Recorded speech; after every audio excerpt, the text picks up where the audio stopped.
आगे लोग इत्मीनान से बैठे हुए, अल्हम्दुलिल्लाह दाएं जानिब भी लोग इत्मीनान से बैठे हुए हैं, लेकिन पीछे कुछ अलग ही प्रोग्राम चल रहा है। तो बहरहाल मेरे पास इतना वक्त नहीं है कि मैं सबको समझाता बुझाता रहूं या चलने फिरने वालों को बिठाता रहूं। मैं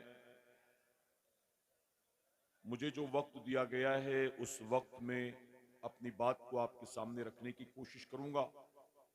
एक बार फिर से सलाम करता हूं, जरा मोहब्बत से सलाम का जवाब एक आवाज होकर दें। अस्सलामु अलैकुम व रहमतुल्लाहि व बरकातुहू। मेरे प्यारे आका अलैहिस्सलातु तस्लीम के प्यारे दीवानों में देख रहा हूं इस वक्त आगे दाएं से लेकर बाएं तक न जाने कितने चैनल्स पर यह प्रोग्राम लाइव हो रहा है।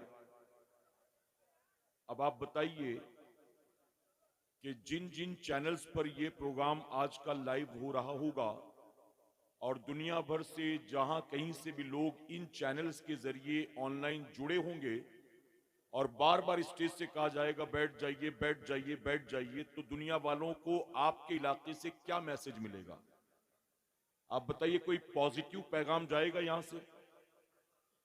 और मेरा बुरा मत मानिएगा, मेरा पहले भी तजुर्बा रहा है यहां पर। लोग बार बार समझाने बुझाने के बावजूद भी बात नहीं मानते हैं। आप कितना भी खामोश कराएं, कितना भी बिठाएं, लेकिन कुछ लोग ऐसे होते हैं जो कुछ अलग ही जोन में होते हैं, अलग ही मूड में आते हैं। वो क्यों आते हैं अल्लाह ही बेहतर जाने। लेकिन इस वक्त जो मेरे सामने मजमा बैठा है मैं उससे मुखातिब हूं, जो दाई जानिब बैठे हैं मैं उनसे मुखातिब हूं, और मैं पीछे वालों को बिल्कुल इग्नोर करके आपसे गुफ्तगू कर रहा हूं। ठीक है, इजाजत है आपकी?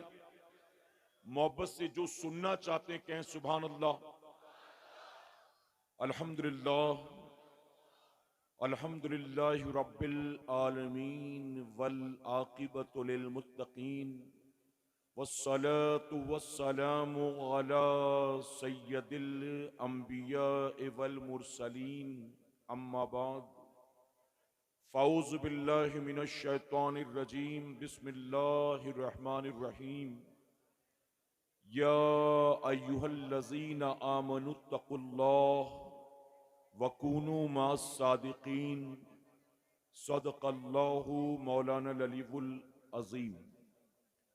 बादे तौहीद के मतवालों, शमे रिसालत के परवानों, गौसो ख्वाजा और रजा के चाहने वालों, आइए सबसे पहले हम और आप निहायत ही अदब और एहतराम के साथ अपने और सारी कायनात के मरकज़े अक़ीदत जनाब मुहम्मदुर रसूलुल्लाह सल्लल्लाहु ताला अलैहि वसल्लम की बारगाहे बेकस पनाह में जिस तरह से मैं आपको पढ़ाऊं, मेरे साथ मिलकर पूरा मजमा बा आवाज बुलंद हदिये गुलामी दुरूदो सलाम के अंदाज में पेश कर लें। मेरे प्यारे आका के प्यारे दीवानों, मैं एक बार फिर अदबन अर्ज करना चाहूंगा, जैसा कि बार बार ऐलान किया जा रहा है कि जो भी उलमा इकराम आएंगे, सादात इकराम आएंगे या जो मेहमान आएंगे, उनका इस्तकबाल इस मिंबर से किया जाएगा। आपको परेशान होने की जरूरत नहीं है। यहाँ उलमा की अच्छी खासी जमात मौजूद है और वो मेहमानों का खैर मकदम करना आपसे बेहतर जानते हैं। जब भी कोई आएगा यहां से नारा लगेगा, आप उसका साथ देंगे। हर आदमी अपने अपने एतबार से जो है नाजिम बनने की कोशिश नहीं करेगा। ठीक है, बताइए बात समझ में आ रही है आपके?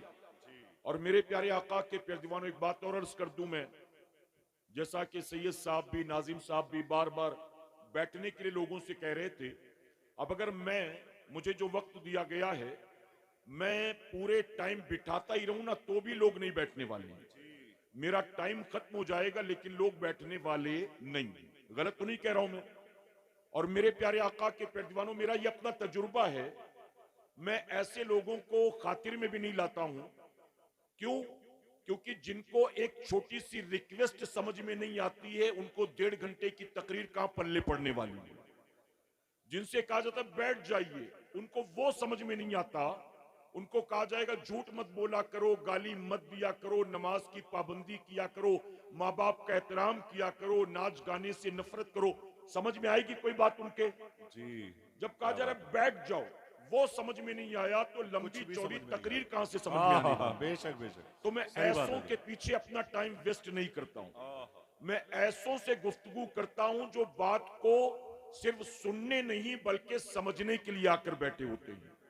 अब बताइए, सर्दियों की रात में इतने दूर से हम निकल कर आकर यहां बैठे, क्यों बैठे हैं?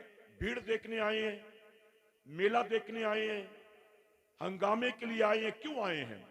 मेरे प्यारे आका अलैहिस्सलातु तस्लीम के पेरजवानों, ऐसी महफिलों में जब आया करो तो तफरी के लिए नहीं आया करो, बल्कि ये सोचकर निकला करो कि दीन सीखने के लिए जा रहे हैं। ये सोचकर निकला करो कि उलमा के चेहरे की जियारत करने के लिए जा रहे हैं। ये सोचकर निकला करो कि अपनी आखिरत को संवारने के लिए जा रहे हैं। अब बताइए, सैयद अमीनुल कादरी साहब किबला, जिनकी तारीख कई महीनों पहले से ली गई, सैयद साहब के आने जाने का सारा एहतमाम किया गया, बाकायदा ऐलानात हुए, बैनर बने, पोस्टर छपे, सारी चीजें। अब सैयद साहब आएंगे तो जाहिर है कि यहीं आएंगे ना। ऐसा तो नहीं है कि मेजबान के घर पर आएंगे, खाएंगे पिएंगे, वहीं से रवाना हो जाएंगे, आप यहां बैठे रह जाएंगे, ऐसा है? वो जाहिर है कि अगर आएंगे तो इसी रास्ते से आएंगे, आएंगे तो मिंबर पर आएंगे और आएंगे तो खिताब भी करेंगे। तो अब फिर ऐसे में खामखा में उठना, दौड़ना, भागना, हंगामा करना कोई मायने रखता है? भला बताइए। मेरे प्यारे आका के पैरजवानों में आपको बता दूं, चूंकि सैयद साहब हमारे तहरीक के साथी हैं और बहुत ज्यादा करीबी साथी हैं, आप लोग बुरा मत मानिएगा, प्रोग्राम्स में जब डिस्टरबेंस होता है ना तो कोई बात नहीं, मेहमान एक बार तो आ जाता है लेकिन बार बार धोखा नहीं खाता है वो। अगली मर्तबा जब फिर तारीख मांगी जाती तो पहले ही माजरत चाह लेते कि नहीं भाई, वहां जाके कोई मतलब नहीं है, वहां वाले तो कुछ सुनते समझते नहीं है, वहां वाले तो अपने हिसाब से लगे पड़े रहते हैं। तो एक बार आदमी आएगा, चला जाएगा, उसके बाद अगर चाहते हो कि फिर कभी ना आए तो हंगामा करना जैसे करते हो, आपकी आदत है। और अगर चाहते हो कि एक बार नहीं बार बार सैयद साहब का दीदार भी हो, उनसे मुलाकात भी हो, बार बार उनके खिताब को सुनने का लाइव मौका भी मिले, तो कोई बदनजमी नहीं होनी चाहिए। वादा करते हैं इंशाअल्लाह सैयद साहब आएंगे, आप यूं ही बैठे रहेंगे। अगर उलमा कहेंगे कि खड़े हो जाइए एहतराम में तो खड़े होना फिर हमें, ठीक है? वरना अगर कहा जाएगा बैठे रहिए तो बैठे रहना है। ना कोई लपकेगा, ना दौड़ेगा, ना मुसाफे के लिए भागेगा, ना छूने के लिए, कोई ये सारी चीजें नहीं करेंगे, ठीक है?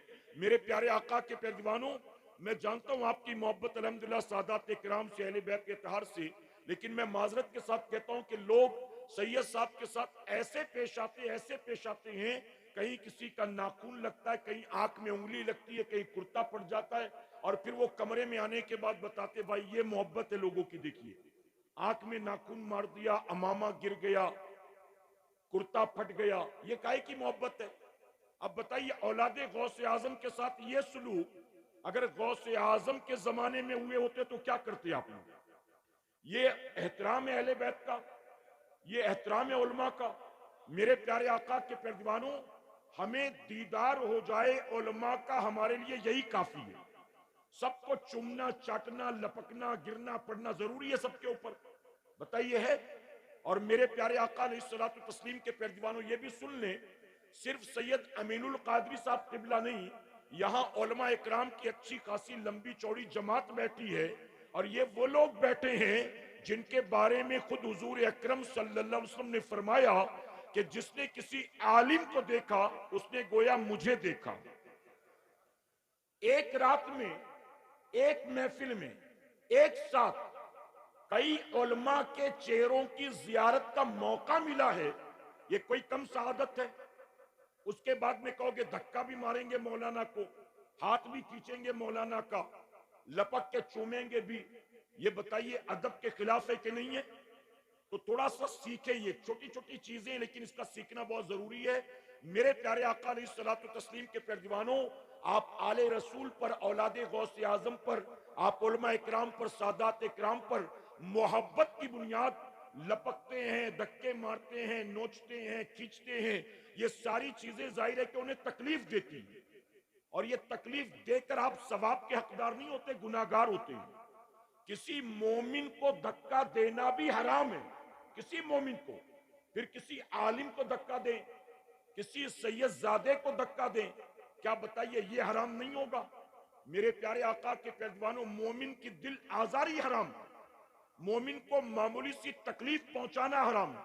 तो थोड़ा सा अदब सीखें और बिल्कुल जो है मोहब्बत की बुनियाद, अदब का दामन हाथ से नहीं छूटना चाहिए कि इंशाअल्लाह।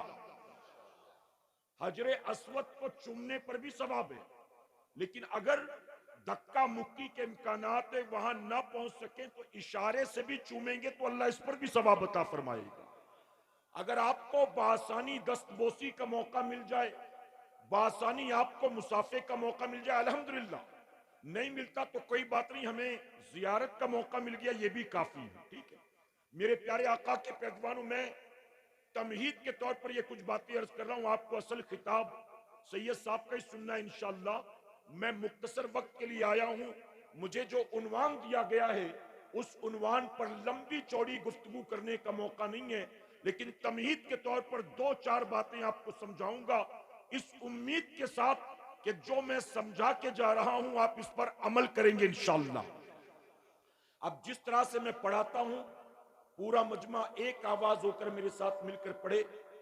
अस्सलातु वस्सलामु अलैका या रसूल अल्लाह,